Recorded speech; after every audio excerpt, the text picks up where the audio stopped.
Mesdames et messieurs, je vous souhaite la bienvenue à 1812 des objets à découvrir, une série de 3 capsules historiques mettant à l'honneur des artefacts inédits du château Ramsay en lien avec certains personnages et faits de la guerre de 1812. Cette capsule intitulée 1812 « Tecumseh et l'approche amérindienne » vous permettra notamment d'en apprendre davantage sur ce chef Shawnee, considéré comme un héros de 1812, ainsi que sur son frère Tenskwatawa, dit le prophète, en plus de croiser en route certains peintres et illustrateurs qui se sont intéressés à la question indienne et nous ont laissé des œuvres en héritage, comme le peintre huron Zachary Vincent, ainsi que l'artiste américain George Catlin et son musée indien. Je vous invite donc à me suivre dans ce voyage des plus instructifs à travers l'histoire.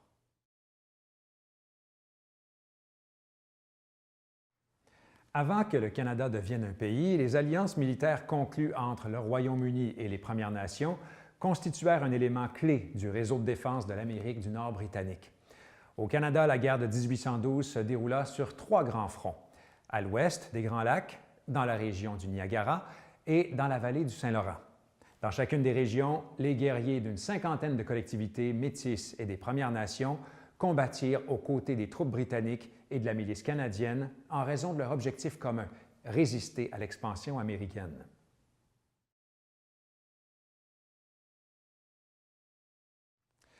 Mais l'un des plus importants dirigeants qui a aidé le Canada à se défendre contre les Américains est, sans nul doute, Tecumseh, le grand chef guerrier Shawnee.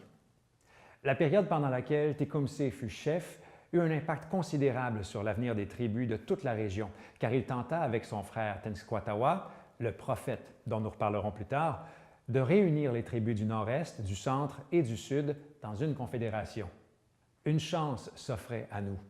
Oui, une chance comme il n'en viendrait jamais d'autre, pour nous, les premiers peuples d'Amérique du Nord. Une chance de nous rassembler dans une formidable combinaison et de nous joindre aux Britanniques dans cette guerre. Quoique beaucoup d'illustrations, de dessins, de peintures de Tecumseh aient été produits, l'image la plus répandue de ce dernier est celle que vous voyez à l'écran et qui se base sur un croquis au crayon exécuté par Pierre Ledru, portraitiste et commerçant créole. Ce croquis sera ultérieurement modifié par un officier britannique anonyme qui ajoutera à la tenue une médaille royale et un manteau rouge à épaulettes militaires. Cette illustration aurait servi de référence à ce dessin réalisé par Zachary Vincent ou Tellary Olin, peintre et dessinateur né au village huron de Lorette en 1815, où il occupait la fonction de chef.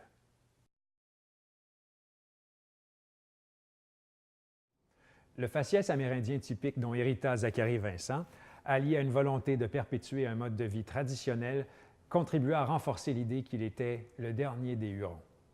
Cette toile de Henry Daniel Fielk, peinte en 1838, présente justement Vincent coiffé d'un couvre-chef traditionnel, alors que les autres notables de la Huronie arborent le haut de forme en peau de castor à la mode de l'époque.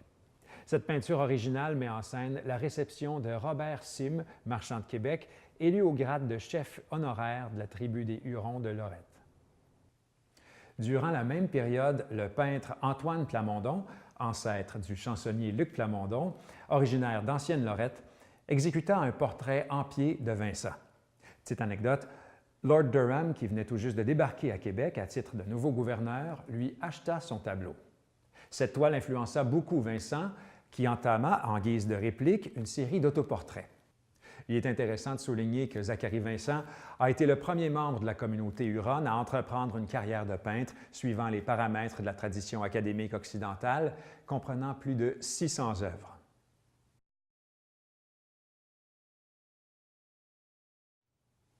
Mais un autre personnage mérite notre attention.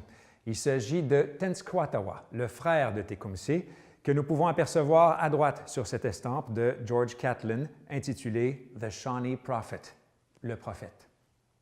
Ce serait à la suite d'un accident en 1805 qui le laisse temporairement inconscient que Tenskwatawa, le prophète, prétendit dorénavant recevoir des messages du Maître de la vie et devint célèbre en prêchant un renouveau mystique de la foi amérindienne. En novembre 1811, en l'absence de son frère, il engage même le combat à Tippecanoe contre l'armée américaine commandée par William Henry Harrison, le futur 9e président des États-Unis. Il y est battu et ses guerriers, censés être protégés des balles sous sa protection, y subissent de lourdes pertes.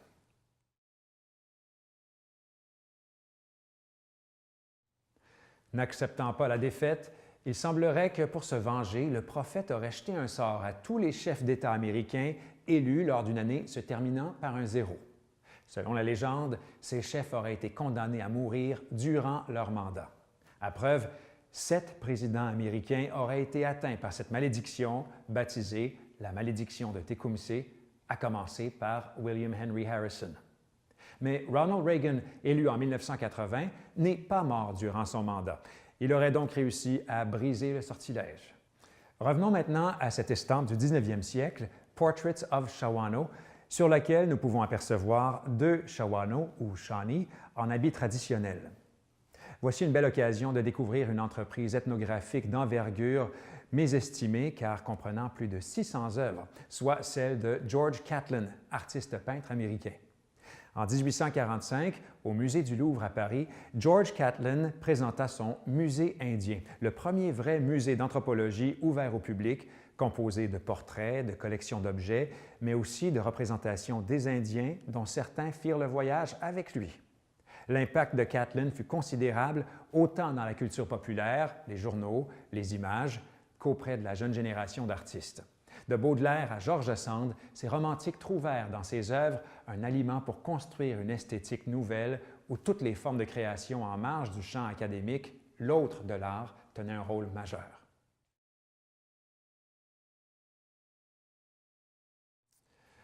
Tecumseh et les 2000 guerriers qu'il dirigeait se sont battus pendant toute la campagne de l'Ouest de la guerre de 1812. Son appui au major général Isaac Brock assura le succès de la prise de Détroit et ce dernier lui aurait alors remis sa ceinture en signe de respect. Mais la mort de Tecumseh le 5 octobre 1813, lors de la bataille de Thames ou Moravian Town, porte un coup terrible à l'unité fragile des Premières Nations de l'Ouest. Voici d'ailleurs une belle encre sur papier produite par le peintre et illustrateur new-yorkais Alonzo Chappell, intitulée « Battle of the Thames, Death of Tecumseh ». Plusieurs hypothèses quant à la provenance de la balle mortelle qui aurait atteint Tecumseh subsistent. De plus, sa sépulture n'a encore jamais été retrouvée.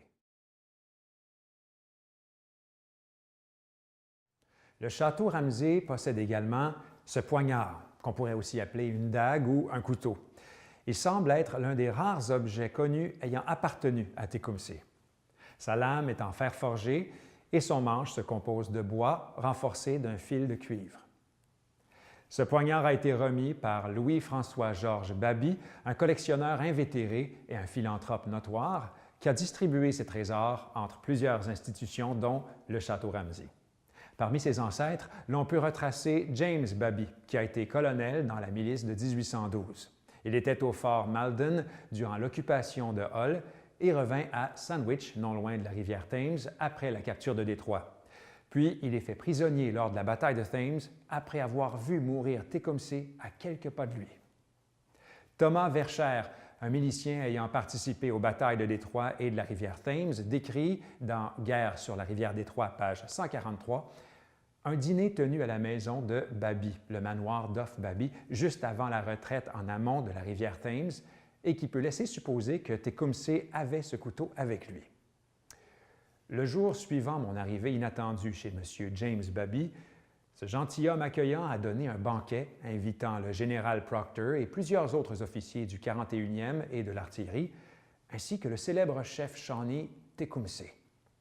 Tecumseh est assis à ma gauche avec ses pistolets de chaque côté et son grand couteau de chasse devant lui. En 1848, la reine Victoria fit frapper des médailles militaires et barrettes pour récompenser les survivants des troupes ayant pris part aux campagnes de 1793 à 1814. Salaberry recevra la médaille d'or et au total, les combattants de la Châteauguay reçurent plus de 300 médailles et près du quart fut octroyé à des combattants amérindiens. Mais il va de soi que les guerriers survivants étaient très rares en 1848 et qu'il est probable que plusieurs de ceux qui y avaient droit ne les réclamèrent jamais. Il n'existerait donc que très peu de médailles portant un nom amérindien en circulation.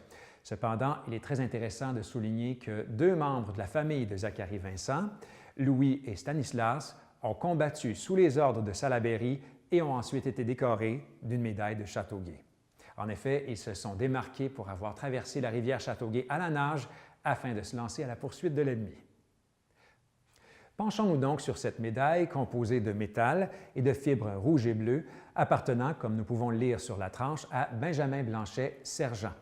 En plus d'une barrette d'argent portant l'inscription Châteauguay, on peut voir à l'avers le buste de la reine Victoria. Au revers, on aperçoit Britannia debout couronnant Wellington agenouillé devant elle, ainsi que le lion britannique couché à ses pieds avec la légende « To the British Army » en exergue 1793-1814. En conclusion, plus de 10 000 guerriers des Premières Nations participèrent à presque toutes les grandes batailles de la guerre. Selon plusieurs commandants britanniques, ces victoires importantes seraient en grande partie attribuables à la contribution des Alliés autochtones. Mesdames et Messieurs, une question me vient à l'esprit et je vous quitte sur celle-ci.